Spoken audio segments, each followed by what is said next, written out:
Hello, Hobbits, and welcome to The Lady of the Rings. I'm your host, Sophia, and today we are diving into the prologue to the trilogy, starting at the very beginning of the Fellowship of the Ring. Now, if you have never read Tolkien before, this prologue can be helpful just to put you into the context of Middle-earth, but I think for a lot of first-time readers, just maybe you've seen the movies and you want to try your hand at reading the books, the prologue can be a little dense and a little intimidating. So if you want to just listen to this episode to get a good understanding of what you need to know from the prologue and dive right into the story, I think that's actually a great idea for somebody who's never read the books, just to get some momentum and really get into the story itself. But I personally love the prologue, and I really don't think you can appreciate it unless you've read the trilogy before. So I will be diving into an in-depth overview of this prologue, covering it section by section. The very outset of the prologue kind of establishes our narrative perspective in the rest of the story, and I'll talk a little bit more about that later. So we're going to start this episode by talking about the purpose of this prologue and why Tolkien included this at the very beginning of the Fellowship of the Ring. Then we're going to go into an overview of hobbits as people, kind of who they are and what they're like according to Tolkien. Finally, we'll move into an overview of Hobbit history and the founding of the Shire, some history of hobbits and how they've migrated and moved around Middle-earth. Next, we are going to talk briefly about a really funny section that Tolkien includes here about pipeweed, which I think is amazing that he dedicates a whole section of his prologue that has considerably more important information in the text than just about pipeweed and its origins for hobbits. And then finally, we're going to cover the section of the finding of the ring. Now, this section is really imperative, I think, to read if you haven't read The Hobbit, because it gives you an overview of the events of The Hobbit and gets you up to speed for where we're at in this story today, or in chapter 1. The last part of the prologue that we're going to talk about is some of Tolkien's discussion of historical sources that he's using in Middle-earth, such as the Red Book of Westmarch, what that is, and why Tolkien chooses to kind of frame this trilogy as a retelling of a historical document, which I think is pretty cool, considering I love history. So let's get right into it, starting with the purpose of this prologue and why I think Tolkien includes this in his story. Now, I believe there are three main reasons why Tolkien includes this prologue in the story. First, I think it's to introduce hobbits as the main subjects of this story. They are the focal point of this story, and he wants the reader to really get to know what hobbits are before we even start learning about the events of the War of the Ring. And as a lens through which we understand Middle-earth, which I think is interesting. He starts with hobbits to kind of give us a perspective on what Middle-earth is through the lens of a hobbit. Second, I believe he writes this prologue to establish the legitimacy of the narrator. So what do I mean by that? Well, we'll get into this a bit later, but the way that Tolkien writes this prologue is framing the entire trilogy as a historical account of Middle-earth, and claims that this account and this story is accurate and unbiased, but only to its best ability, just like other historical writings. Third, I think he writes this prologue to thrust the reader into a very thoroughly developed universe where the story's already unfolding. And it makes it feel so real when you're sitting with this prologue, reading about what hobbits are like, reading about their history. As someone who studied history, this reads like any other historical text you might read about peoples in our world, and that's what makes it so engaging and just immediately throws you into a already thoroughly developed and well thought out world and history of Middle Earth. And I think that that's just what makes it so special and how it stands out from other books in the fantasy genre. So the prologue really sets the reader within the context of the story. And it's almost like what the prologue does is position the reader as a person of Middle Earth, learning about the history of Middle Earth. He speaks to you in this narrative as if you are a historian of Middle Earth and you are trying to understand what the events of the War of the Ring were. He refers to the audience as being part of the world and respects them as such. Tolkien directly speaks to us in this prologue, referring to us as readers of history and giving us that kind of respect in Middle Earth of being a historian. He also refers to us in this prologue as the big folk, which through the lens of hobbits in Middle Earth, we know that there are also humans in Middle Earth. So you're already kind of within the first couple of paragraphs thrown into the world and respected as a part of Middle Earth. So I think that's really cool and it makes it feel really real. And it just kind of enhances the experience when you go through and you read the story, knowing that the narrator is speaking to you as if you are a historian of Middle Earth. It really makes that experience that much more magical and gives it a true feeling of fantasy, as in we exist in this other world as well. So going on a little bit more about kind of the purpose of this prologue and what we learn in the first couple of paragraphs here, he cites sources throughout his prologue. And this is something, if you've read Tolkien a lot and, you're very familiar with the way that he does this, but he created this world so thoroughly that when he's writing this story, he has made up sources for his story that he's referring to in this prologue. Some which exist in our world and some which exist only in Middle Earth. He even writes, further information will also be found in the selection from the Red Book of Westmarch that has already been published under the title The Hobbit. So he's establishing his first work and his first part of the story, The Hobbit, as a primary source for the writing of the trilogy. And later on, we're going to talk about this a little bit more, but later on, he addresses a discrepancy between his original publication of The Hobbit and the true story of what happened, quote unquote, true story of what happened when Bilbo found the ring and how Bilbo actually acquired that ring, which is very important. So that's an overview of kind of the purpose of this prologue and what we learn in the first couple of paragraphs. And especially, like I said before, that kind of narrative position that we're put in and that we see the narrator as. We are both the narrator and us as the reader, members of Middle Earth within the first few couple of paragraphs. So I think that's an incredible way to just thrust us right into the story, even if the prologue is pretty dense and full of a lot of information. So the next bulk of the prologue goes very deep into Hobbit culture, Hobbit customs, Hobbit history, and just gives us an idea of what Hobbits are like in general. He writes that Hobbits are an unobtrusive but very ancient people, more numerous formerly than they are today. Traits that he uses to describe Hobbits are, like he says in that quote, very ancient, they love peace and quiet, they're farmers, they dislike machines or any complicated machinery. They prefer to use simple farming tools. They have great hearing, sight, and have swift movements. They almost magically can disappear. And like I said before, the humans to them are the big folk because they're so small, and they view us big folk as a bit clumsy and bothered. They are no more than 3 feet tall usually, but can be anywhere between 2 and 4 feet tall. He writes about one hobbit that was considered the tallest hobbit in history, like kind of like a knight of hobbit history.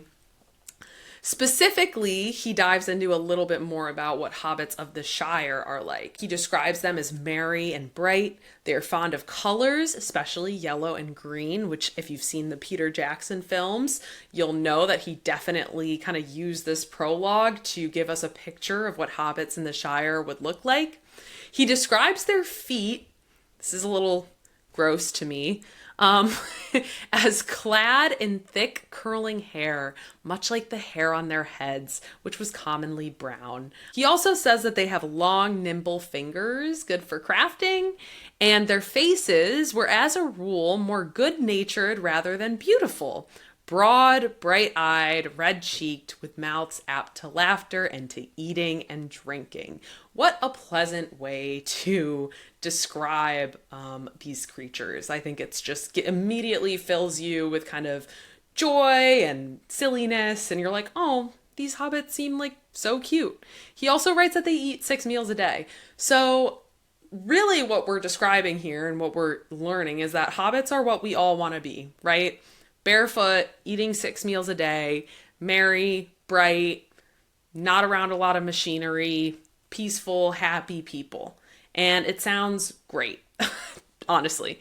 And that's going to contrast a lot of the darkness that we see later as we read on through the trilogy.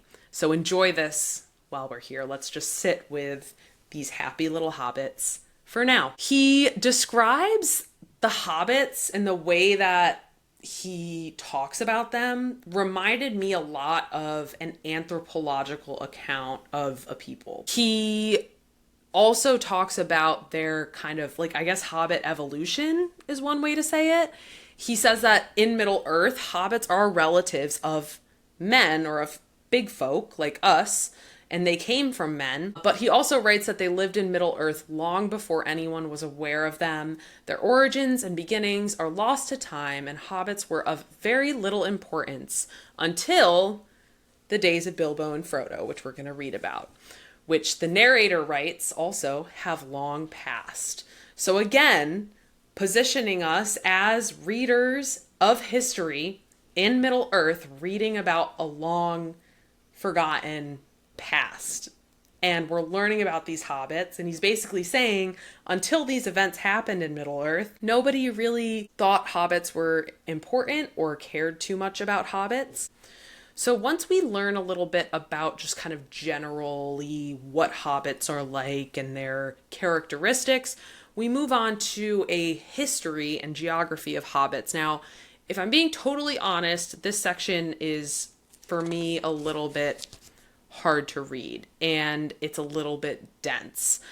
But it's interesting because Tolkien is so thorough in his development of lineages of hobbits and his description of different types of hobbits and breeds, as he puts it, of hobbits. So he writes that Hobbit records themselves didn't even begin until after the settlement of the Shire. Again, he's very focused on giving us this, not just a history and a story of Middle Earth, but a history of manuscripts and records that are drawn as sources into this story. He writes that ancient legends indicate the hobbits had, in the distant past, moved westward, crossing the Misty Mountains into Eriador. For what reason, it is unknown. Before the crossing of these mountains, he describes 3 different breeds of hobbits and their kind of characteristics. There are the Harfoots, which he describes as friendly with dwarves, preserved ancient traditions. There are the Stors, which are friendly with men. And then there are the Falahides, which he writes are the least numerous, friendly with elves, and have more skill in language and song. They're more bold and adventurous, and they're considered leaders amongst hobbits. Now, as we get to know Bilbo and Frodo a little bit more, it is obvious that they are kind of descended from this line of hobbits. He even writes that the Tooks and the Masters of Buckland and greater families were descendants of these types of hobbits. And it makes sense because Bilbo is so interested in elves. Bilbo and Frodo can speak Elvish and have kind of these skills in language and song that he's describing. So not only are we getting kind of a history of the specific type of hobbit that Bilbo and Frodo clearly are descended from, but we're also getting these different lineages of hobbits that we're discussing. He then goes on to a description of hobbits and their settling into communities. He describes the community of Bree, which we will arrive at in our journey in the Fellowship of the Ring in just a few chapters. And he also describes this village of Bree being the only one in Bilbo's time, or at least in this time of these works in the Middle Earth, where men and elves are around each other with the Dunedain and hobbits. And he kind of describes this town, the town of Bree, through the lens of cultural assimilation, and that Bree itself spread writing and the common language from men, elves, and the Dunedain to hobbits. And here is where kind of the history begins for hobbits. In 1601 of the Third Age, that begins what Tolkien writes as the Shire Reckoning, with two hobbits who were given permission by the King of Gondor to cross the Brandywine River. As long as they acknowledge his lordship, they would be left alone. This, in the Shire records that Tolkien is referring to, is year one of the Shire. So, that's a lot of lore there. We are not only getting the history of a small village that the Frodo stops in along his way, we're also getting a history of the Shire and how it's established here. And I think it's interesting and kind of comes full circle that the true King of Gondor gives these hobbits permission to cross the river, settle in the Shire, as long as they acknowledge his kingship. Eventually, Tolkien writes that the North Kingdom ended with the last battle at Fornost, and hobbits claim in their records that they sent bowmen, but no records of man recall this. So I think that's a cute little anecdote there that hobbits did help out in this massive war, but we may not have heard of it in our human records. And for 1,000 years after founding the Shire, there was little trouble. He writes that the land was rich and kindly, and though it had been long deserted when they entered it, it had before been well tilled, and there the king had once had many farms, cornlands, vineyards, and woods. Now, this is one thing that I don't know. I'm not a Tolkien scholar, and I don't know everything there is to know about Tolkien's works, but if somebody wants to write into me and let me know, what does this part mean? Like, what was the Shire before hobbits were there? Was that where the Dunedain or humans were living? And it sounds like it was a prosperous land for them. And I think I remember reading something about that. But again, I'm not a Tolkien scholar. So if anybody does know, please write in. Let me know kind of what that's about. So after we get this long-winded history of hobbits, who they are, the different types of hobbits, how the Shire is founded, we move into a more detailed description of the Shire. He writes that the hobbits named it the Shire, and there in that pleasant corner of the world, they plied their well-ordered business of living, and they heeded less and less the world outside where dark things moved, until they came to think that peace and plenty were the rule in Middle-earth and the right of all sensible folk. So what we're learning here is the hobbits, in the context of the world of Middle-earth, are incredibly sheltered, and they almost, it sounds like, take peace for granted because they've had so many years of peace, of prosperity, and it sounds like they've also forgotten the dangers of the world outside and that there are evil things that could threaten their livelihood. He writes that there was only one battle ever fought in the Shire before the events of this story, and it was the Battle of Greenfields in Shire Record 1147. In which a Took, which again, would have been a ancestor of Frodo and Bilbo or somebody distantly related to them, a Took rooted an invasion from orcs. All weapons were more like decoration for the hobbits, but they could hold arms well if needed. So they're brave and they will fight if they need to, but they just haven't had to, it sounds like. He writes that ease and peace had left this people still curiously tough. they were difficult to kill, he writes. So again, like, there's this dichotomy to the hobbits where they're peaceful, they're tranquil, they have this kind of ease of living, but they're difficult to kill. And they can hold arms if necessary. So that's pretty cool. It's pretty endearing. He writes that they could survive rough handling by grief, foe, or weather in a way that astonished those who did not know them well and looked no further than their bellies and their well-fed faces. So this is a great kind of example of, right, not judging a book by its cover. I think Tolkien's painting us this great picture of these people who, they look silly, they look like they wouldn't be able to defend themselves, but they are extremely tough. And that is what he's kind of setting us up with, this idea that, yes, hobbits like comfort, hobbits like ease, hobbits like peace, but they can withstand anything that you throw at them. He also talks about the evolution of hobbit homes, how they originally all lived in holes in the ground, but the craft of building for hobbits may have been taught to them by elves, and there is an ancient connection between the elves and hobbits. However, over time, the hobbits grew distrustful of the elves. So I kind of love how Tolkien weaves in, even though a lot of this prologue is about, or pretty much all of it is about hobbits, he does weave in this thread of other peoples of Middle Earth influencing Hobbit culture, which again feels so real for a history of this Earth, or of Middle Earth, similar to when you read about histories of our Earth and you think about cultural assimilation and you think about Romanization and how different cultures kind of impact each other and interface with each other and exchange ideas and inventions, and that it's never really clear, who exactly started it or who exactly taught who what. And that's true for any history, and that's why his writing kind of feels so real.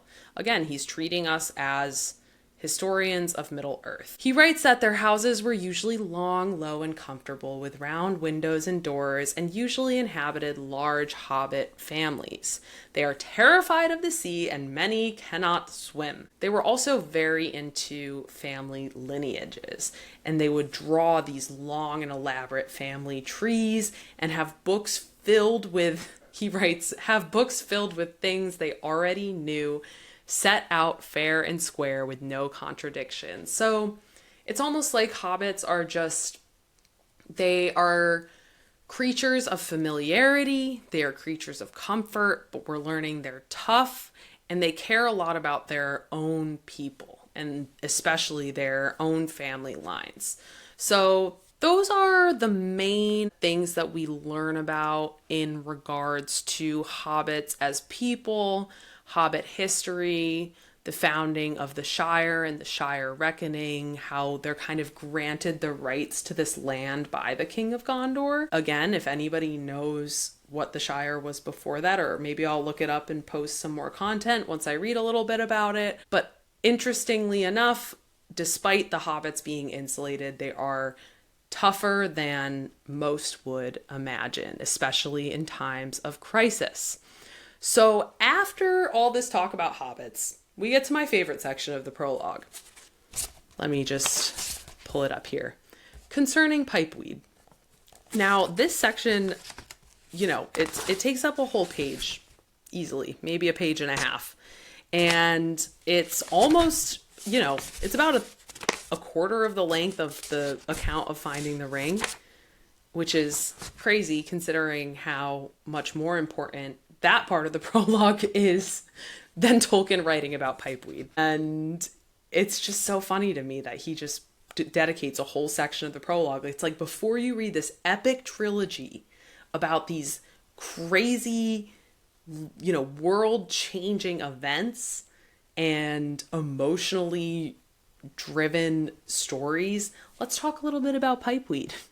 So why would Tolkien include this? It's one question I had, and feel free to comment why you think this is included in the prologue and why he writes this in the prologue. It's just such a small part of the history, but it's so Tolkien, right? He is so thorough with his development of his world that he is going to address pipeweed.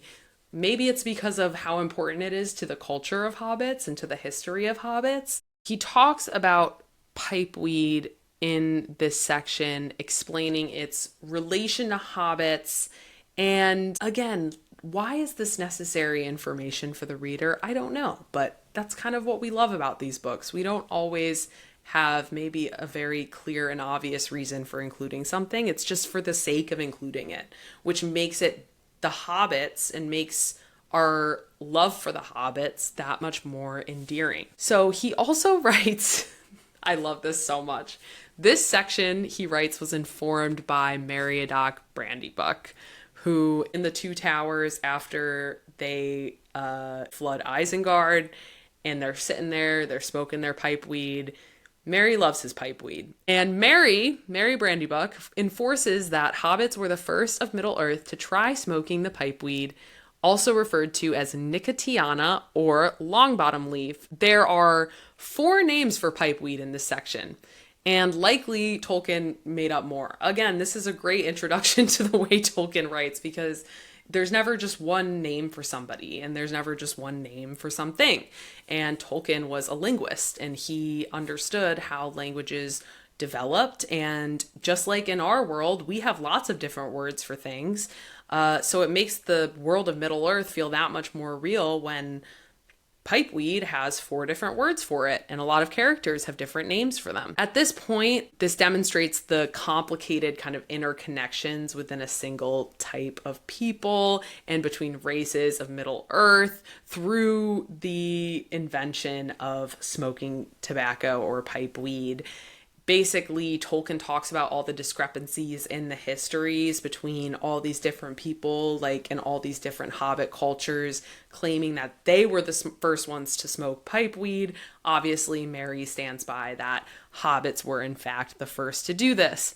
Tolkien writes that the weed itself is not native to our part of the world, but came northward from the lower Anduin, whether it was, I suspect, originally brought overseas by the men of Westerness.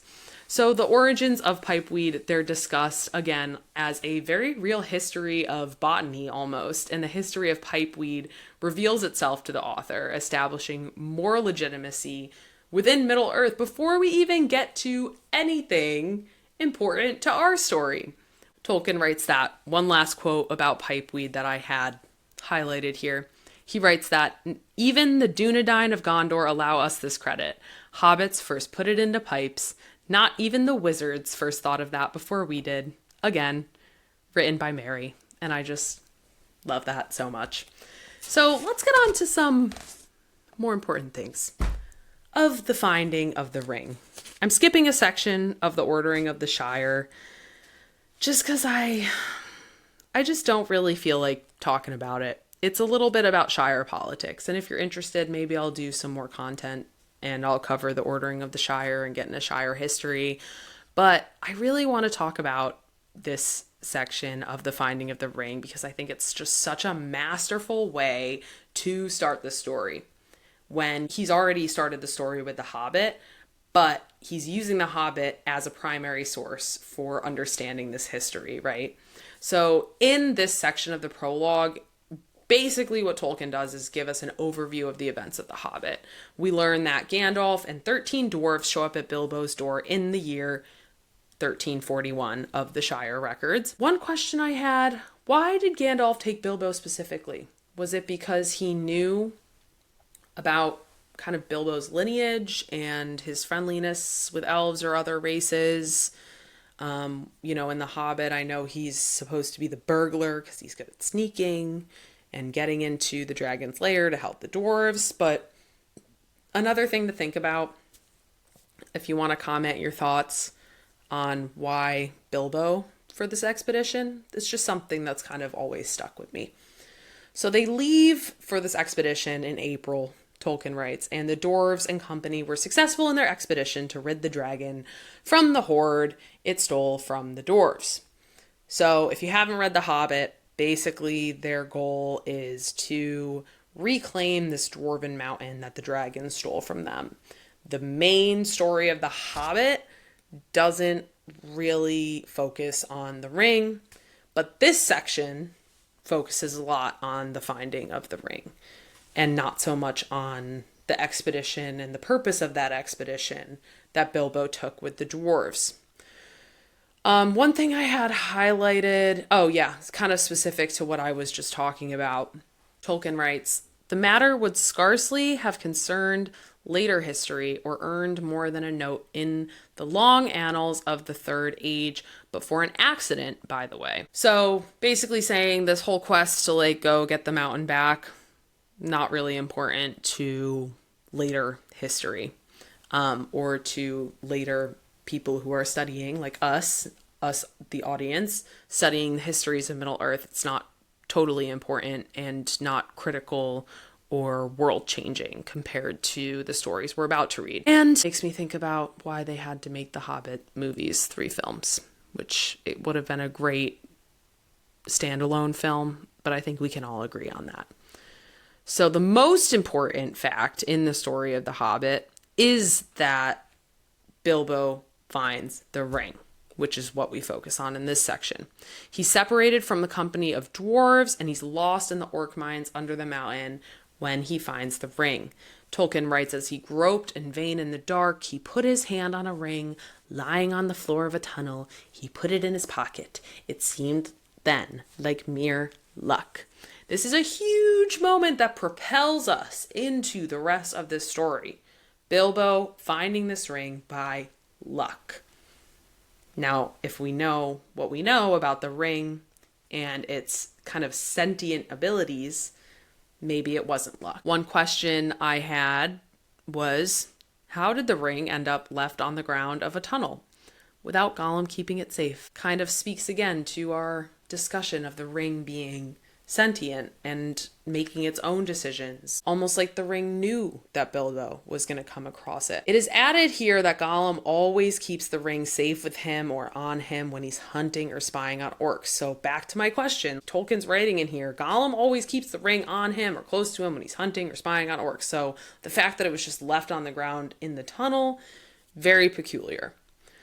On Gollum in the ring, another part I had highlighted here, it was the one thing he loved, his precious, and he talked to it even when it was not with him, for he kept it hidden safe in a hole on his island, except when he was hunting or spying on the orcs of the mines. Maybe he would have attacked Bilbo at once if the ring hadn't been on him when they met, but it was not. So here, Tolkien doesn't explain why the ring wasn't with Gollum at the time Bilbo discovers it. And I think it's kind of up to us as we read through the stories and learn more about the ring and its agenda, I should say.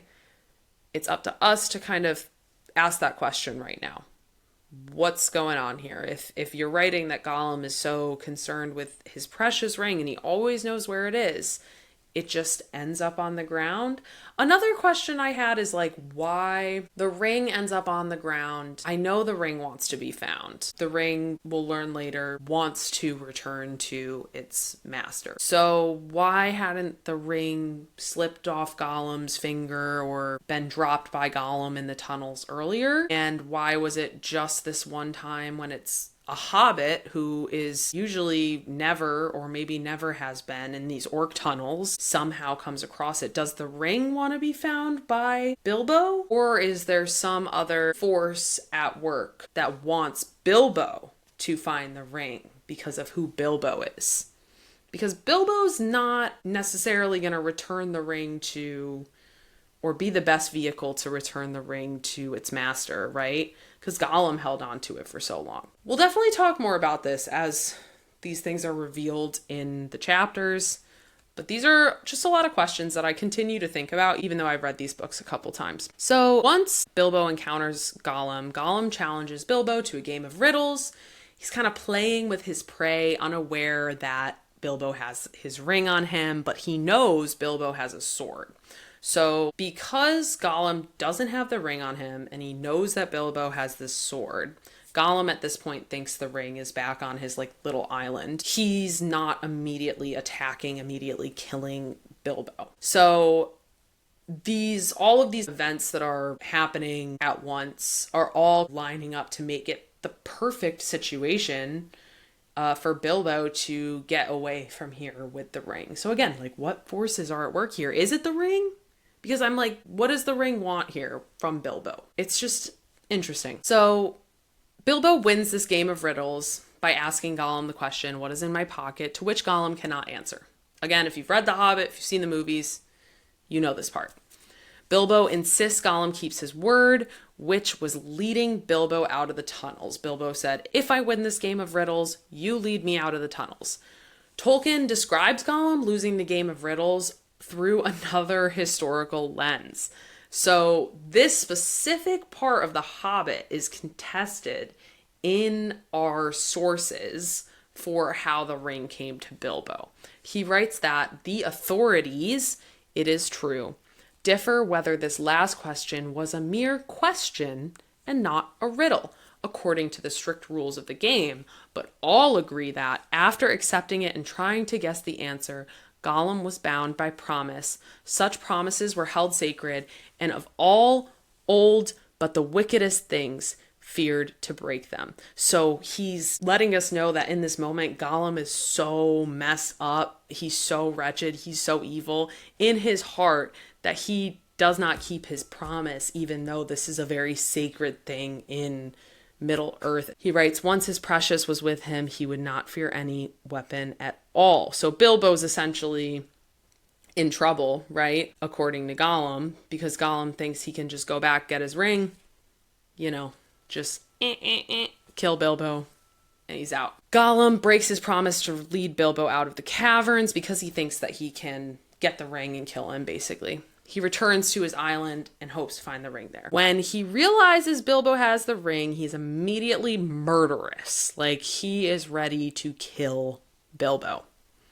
But the ring was not on the island. He had lost it. It was gone. So Bilbo puts the ring on. He disappears, follows Gollum to where he blocked an entrance, and he manages to kind of get out here. So the only explanation that our narrator, or should I say that Tolkien, provides for the ring helping Bilbo disappear is luck. It just happened to kind of slip on his finger.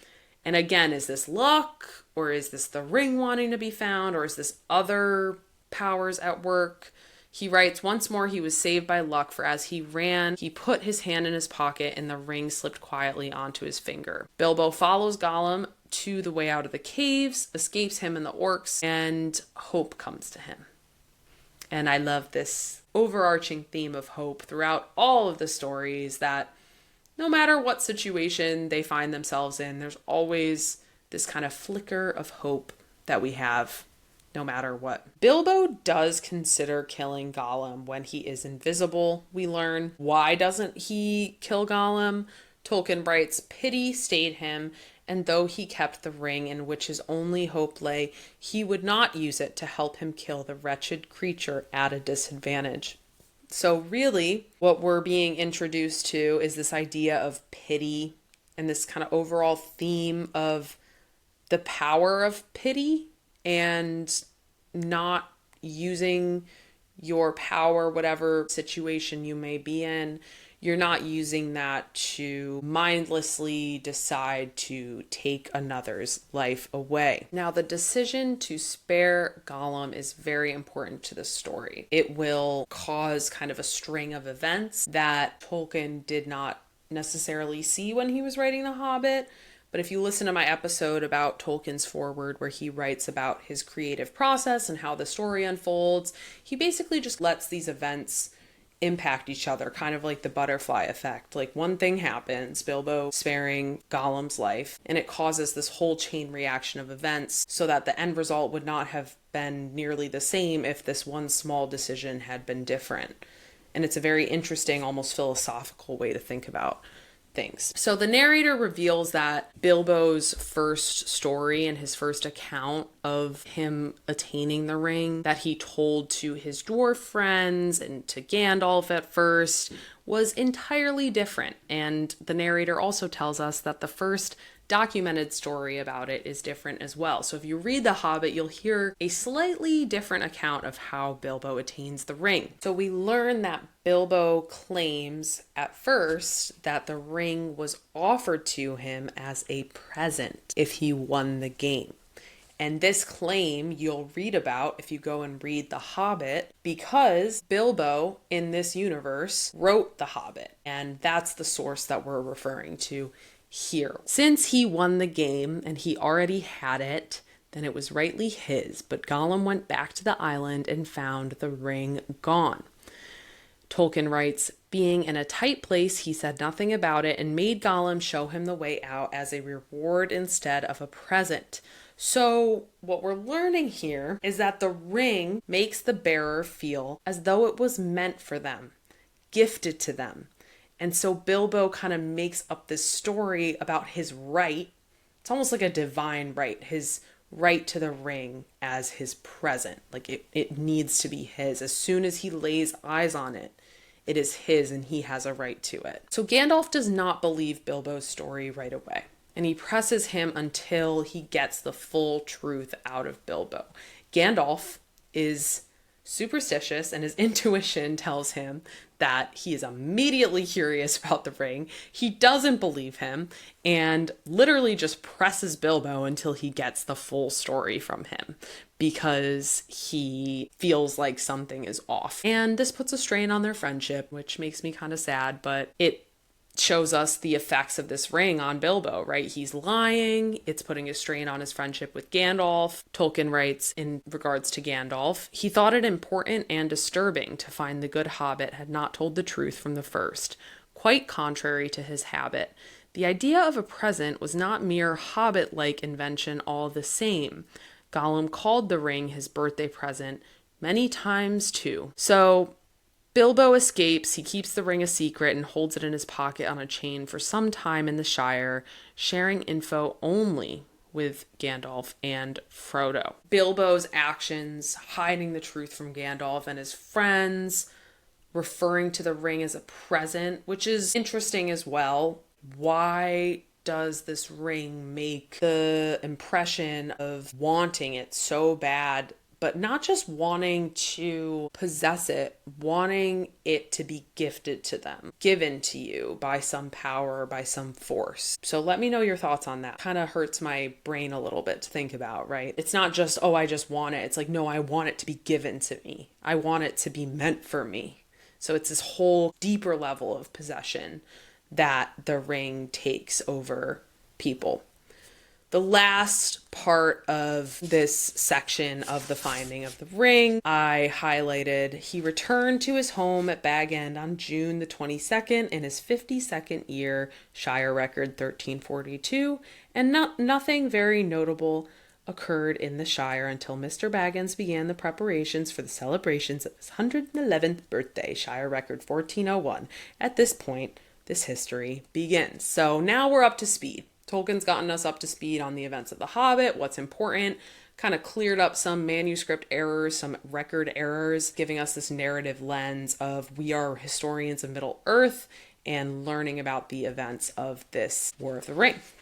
The last section of the prologue is a note on the Shire records. So if we weren't already being thorough, this section further immerses us into the world through creating a narrative about the sources for these histories. So it's like when you read a scholarly article and there's a whole, page about all the different sources that they get and you're just like, oh, I just want to skip this.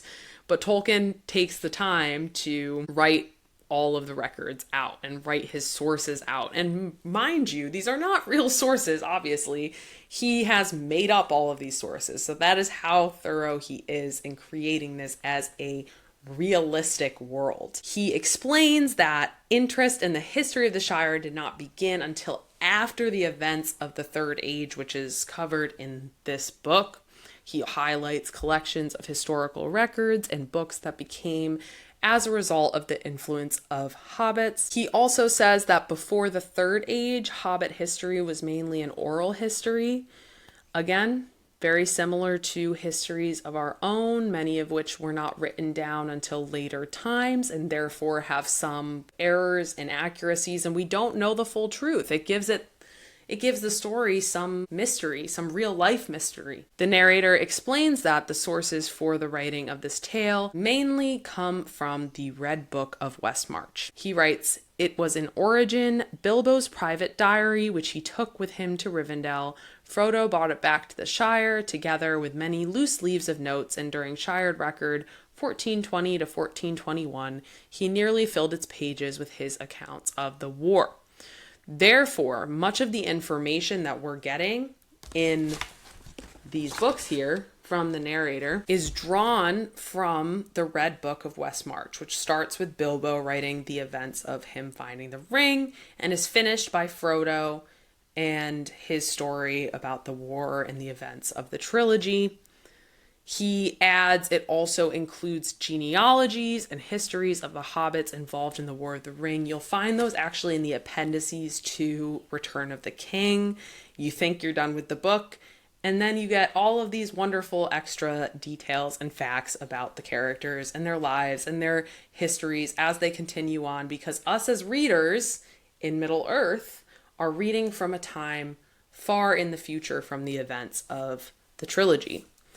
There then goes on paragraphs, literally in the prologue, about copies of the Red Book, changes to it, as if it's real. It immerses you so much into Middle-earth to the point where he's citing references to his sources for the trilogy and also describing discrepancies between those sources. So it's just incredible. It makes you feel like you're reading real history. So if you love history, reading Tolkien is really fun. And it's almost like you get to just learn about a whole made-up history. It's not real, but it feels so real. For first-time readers, none of this makes sense. And that's why I'm doing this episode, because it's just a lot. It can be a lot. And I think if you're a first-time reader, just get into the story. Just get started.